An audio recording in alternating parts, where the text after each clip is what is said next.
ideas in here. Okay? Not only just words, but ideas. Now, because we're looking at whether we can believe the Bible or not, it's a book. And books are made up of words. All right? Now, in fact, when you take a look at the Bible is not really a book. Okay? We tend to look at things like it's got a cover, it's got pages, it must be a book.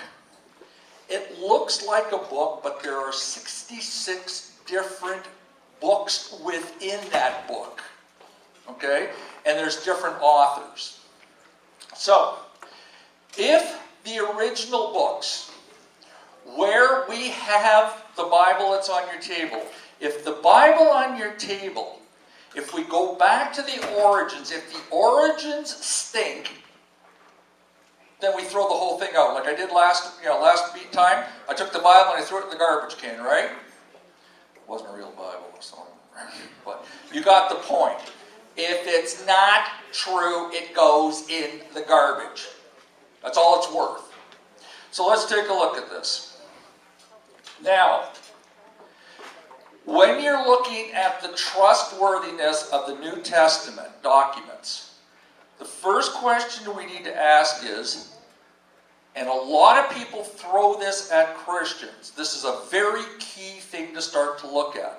Very important. I just had a huge argument with somebody about this the other day.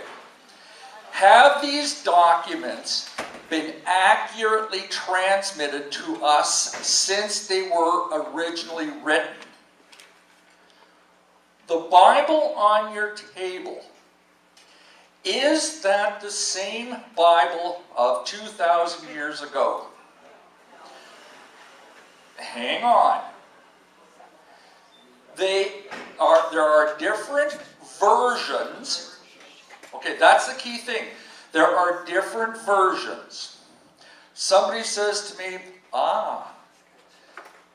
your Bible isn't true because there's one part in the Bible where it says, Jesus met the devil in the wilderness. And then in another book, it says Jesus met the devil in the desert. Come on, guys. It's the same. Okay? The same. What you have is, the first time I tried to read the Bible, I went out and I bought myself a brand new spanking new Bible. I didn't know there was different versions.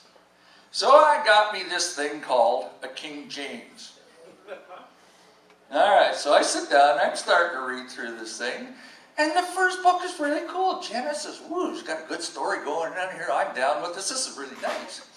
Then I get into the second part, Exodus. Hey, this is an amazing story. There's a lot of stuff happening. There's people being wiped out by oceans and all kinds of stuff. It's like, wow.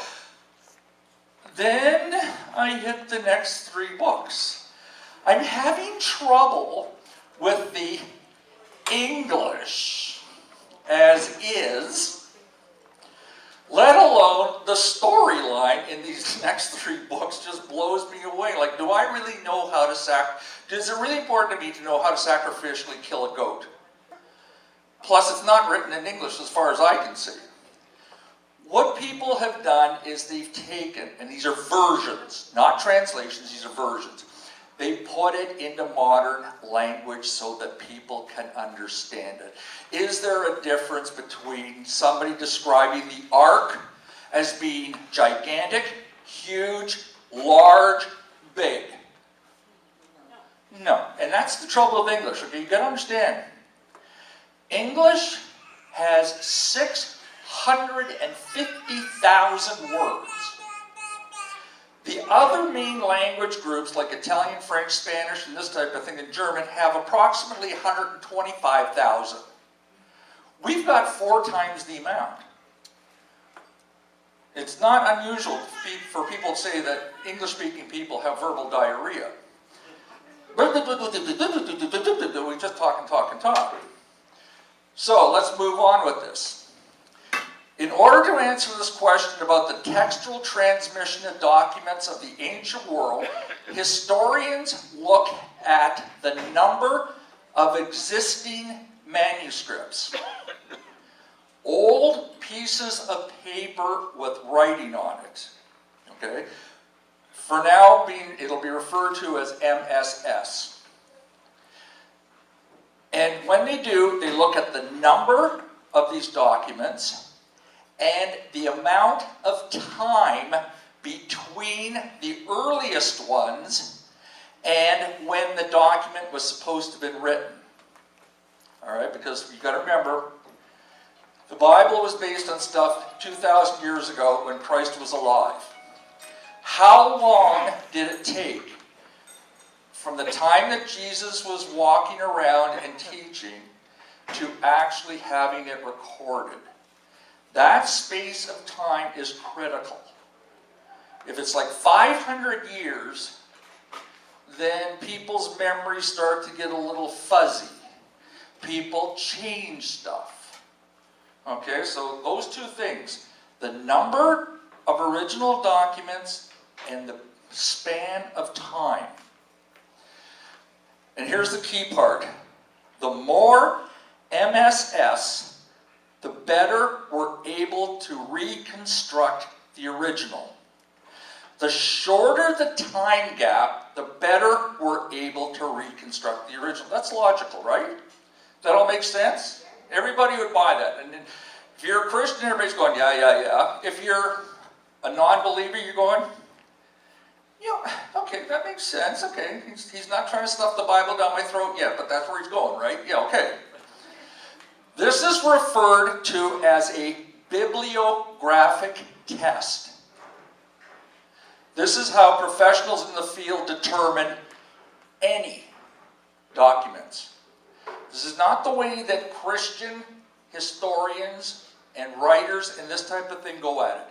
This is everybody, regardless of what the documents are. Which brings us to this. This is a fascinating chart. If you take a look, on the left you have the different authors of different books and what the particular books were. Now, if you take a look at, say, for example, the first one, Homer wrote a book called the Iliad. Very famous book in literature. When you go to university and take an English course, everybody studies this. Okay, very famous book. No problem with it. There's the date it's written. There's the first manuscript that you've got. There is a time gap of 400 years.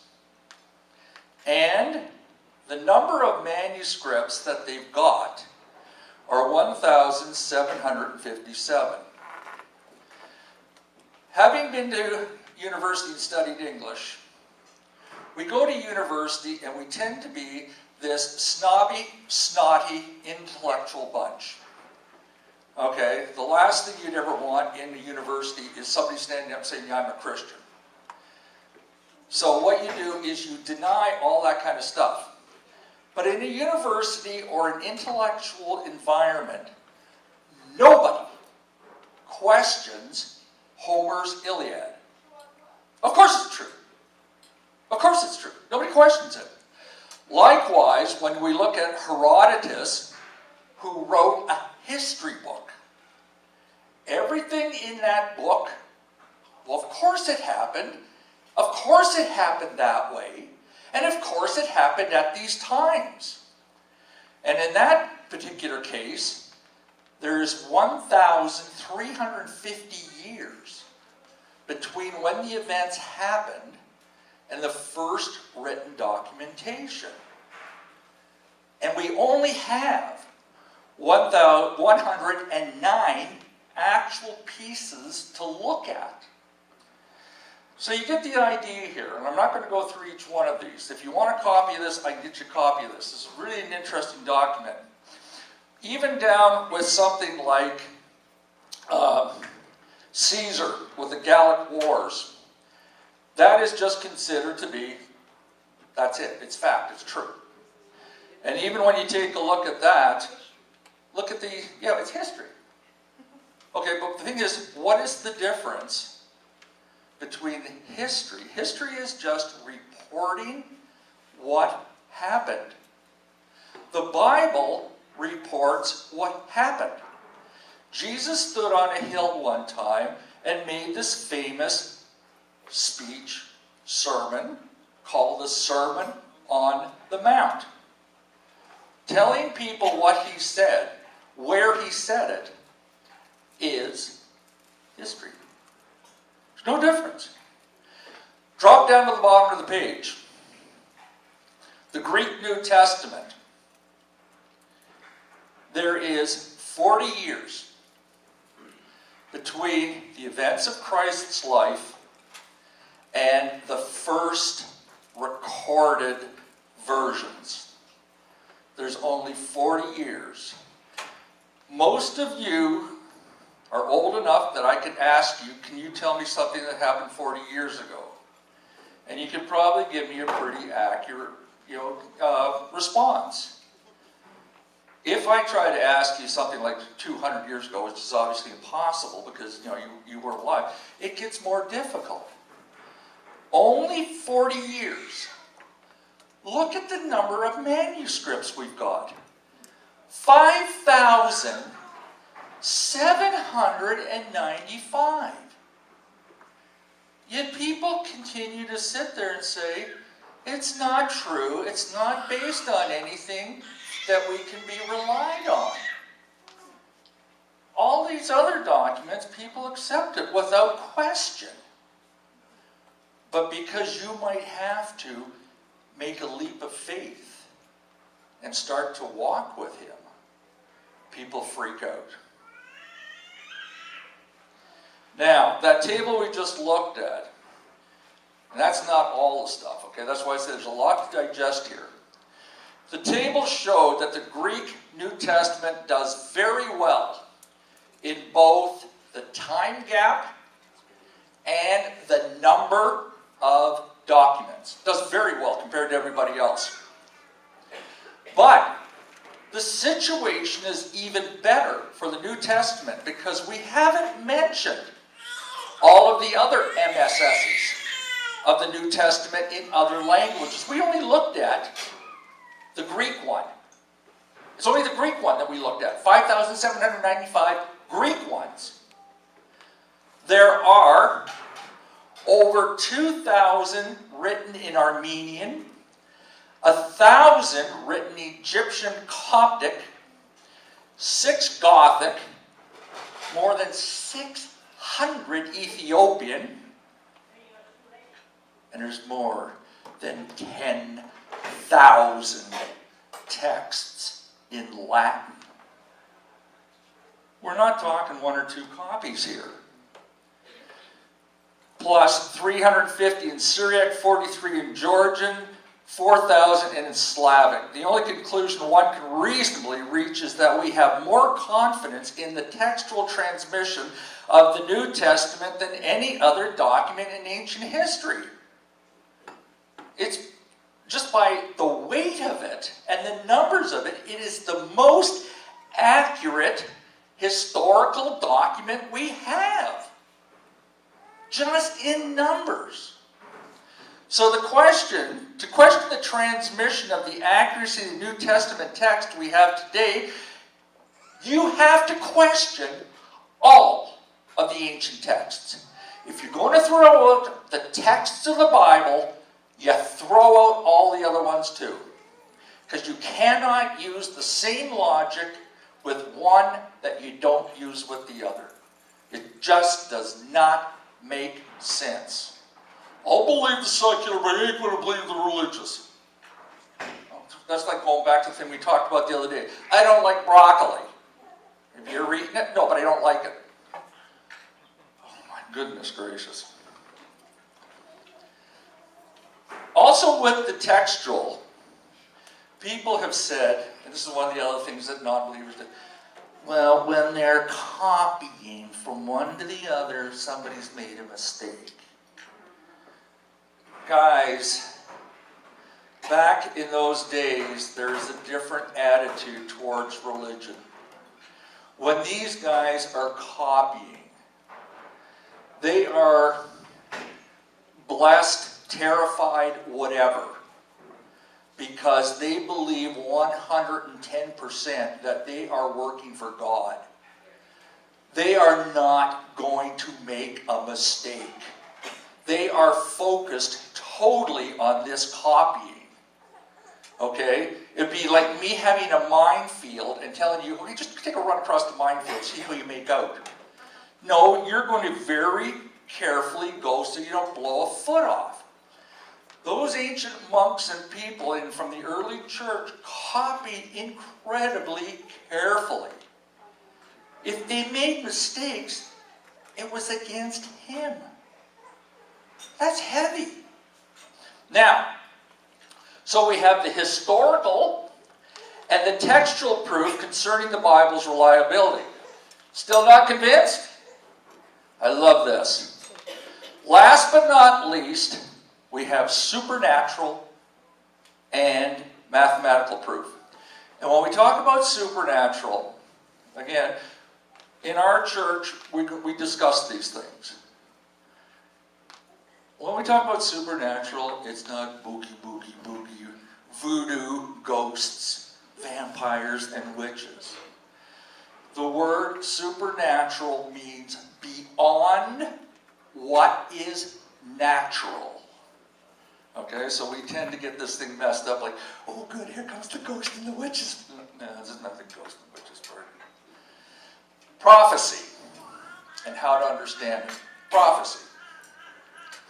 The Bible is very unique in that it contains hundreds of prophecies that are separated by hundreds and even thousands of years of time. These prophecies cover a wide range of topics concerning historical events that nobody, except God, could have known about or even guessed at. The usual number that's accepted is that there are 333 prophecies in the Old Testament that concern Jesus in the New Testament. There are 400 years between the end of the Old Testament and the start of the New Testament. Okay? So, if I got you to sit down and do a prophecy about something that's going to happen in 400 years, we'll see how that works out. And I said, prophecy. We've got 333 of these things that have come true in the New Testament. Now, there is no other book.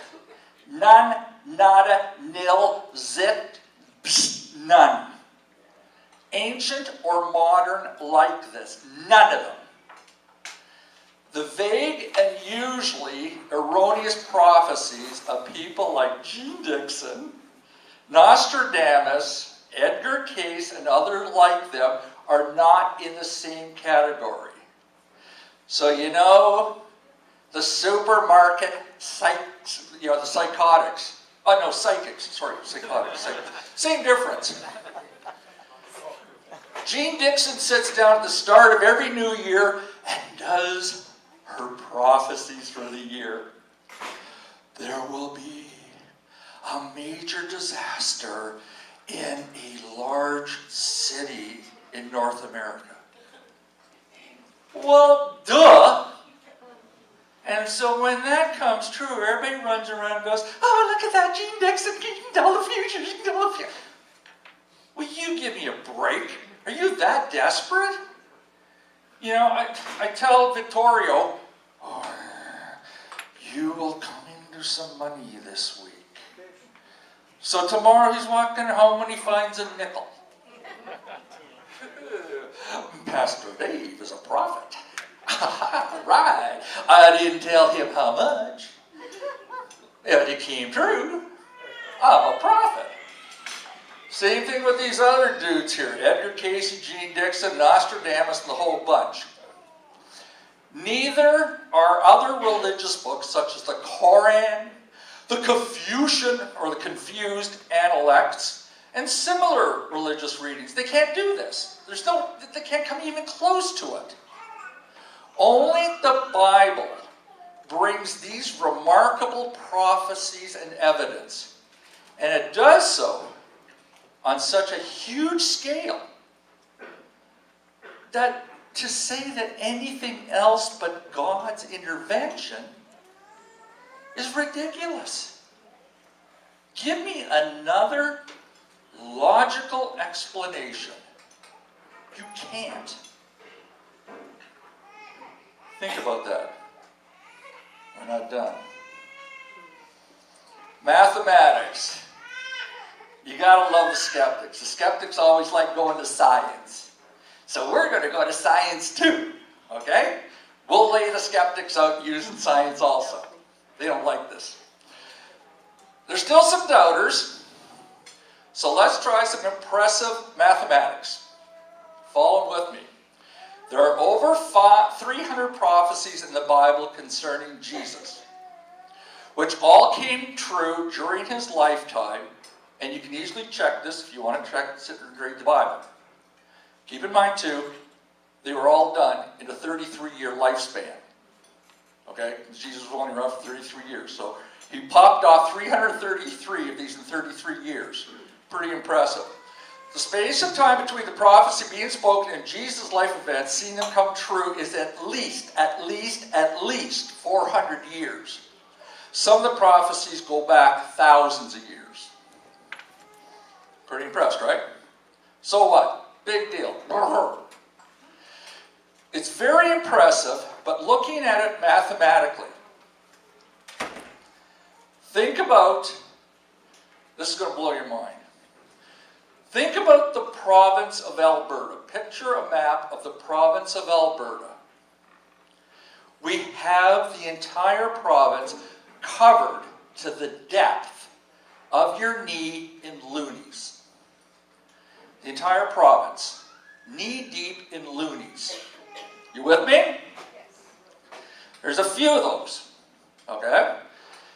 Now, include in that huge number one loony that we've put a black spot on. Okay? One loony that's got a black spot. Then, we get a blindfolded person, blindfolded, not a person that can see, a blindfolded person, and we just drop them by a helicopter into this sea of loonies. All right? The odds that the first coin they would pick up would be with the black spot is the same as 8 prophecies coming true by Jesus' fulfillment. 8. And remember, the original number that came true was 333. We only look at the 8 because if we tried to do the 333 with this Alberta picture, your brain can't handle it. It's like me trying to ask you, picture in your mind a million pennies. You can't do it. It's just too huge. So just even Alberta buried to a depth of your knees in loonies is mind-boggling. That's only 8 prophecies. Now, if you want to see this in numbers, that's what it looks like. You have a 1 in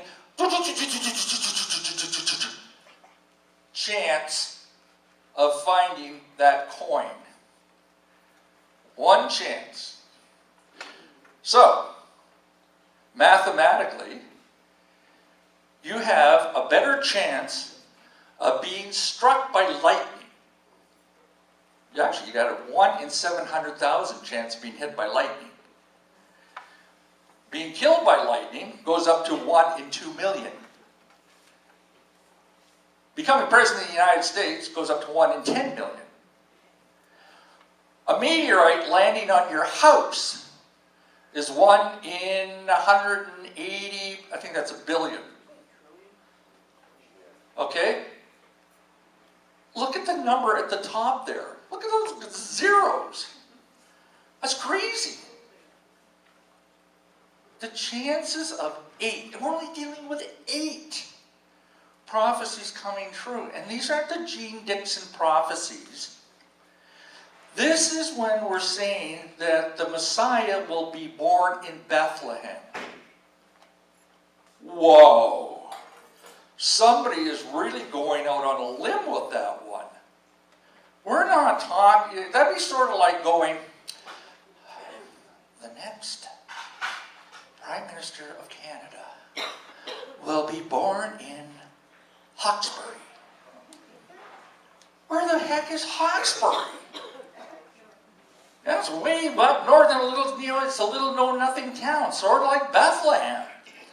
They don't say Jericho or Jerusalem. No, it's some little backwater. You don't make those kind of wild guesses. That is pretty specific. And there's 332 more like that. So,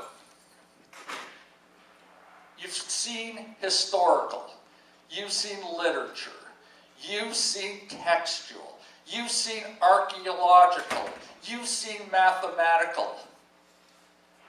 The question I ask you is, if you still don't believe the Bible is true, why? That's the last part of the message. We're going to look at the reasons why people